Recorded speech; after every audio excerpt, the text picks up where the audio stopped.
محلے میں جتنے مالدار ہیں وہ یہ سوچ لے آپ روپے پیسے اگر صحیح راستے پہ خرچ نہیں کریں گے تو ناجائز طریقے سے آپ کے پیسے اس سے کہیں زیادہ خرچ ہوں گے. ان آنکھوں نے اس پیسے کو خرچ ہو کر دیکھا بھی ہے, خوب دیکھا ہے. آپ مدرسوں میں, مسجدوں میں, قبرستانوں میں, عیدگاہوں میں اور اسی طرح نادار جو بچی ہیں, یتیم چور بچیاں ہیں, ان کی شادی بیاہ میں اگر آپ پیسے خرچ نہیں کرتے ہیں تو اس پیسے کو ڈاکٹر کھائیں گے, ایک قلم چلائیں گے, کہیں گے میری فیس 5,000 روپے اور آپ کو چھک مار کے دینا پڑے گا, کیونکہ آپ کو جان بڑی پیاری ہے. اور یاد رکھیے گا یہ مدرسہ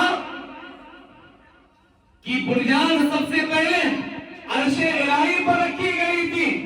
استاد محترم رب کریم ہے اور متعلم حضرت آدم علیہ نبی علیہ السلام ہے. وعلم آدم الاسماء كلها.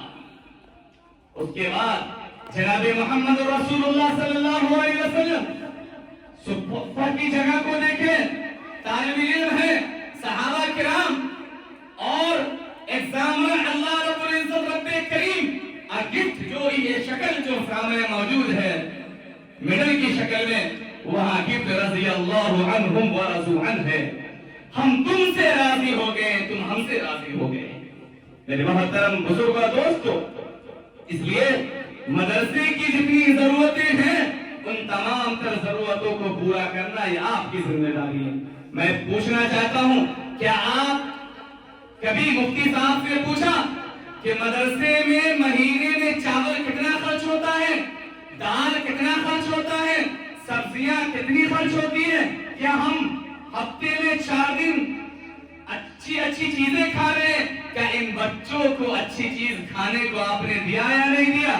اگر آپ سوال نہیں کرتے ہیں تو یاد رکھیے گا کل قیامت کے دن اللہ تعالیٰ آپ سے اس مال کے بارے میں سوال کرے گا. وہ مال اژدہا سانپ کی شکل اختیار کر لے گا اور آپ کی گردن میں توق بنا کر لٹکا دیا جائے گا. وہ کہے گا انا مالک انا کنزک, میں تیرا مال ہوں, میں تیرا خزانہ ہوں, تو مجھے بہت سجا کے رکھا کرتا تھا, لوکر کے اندر بہت سیف کر کے رکھا کرتا تھا, آج دیکھ میں تیرے بھیجے کی حالت کیا کرتا ہوں. کیا جواب دیں گے آپ میرے محترم؟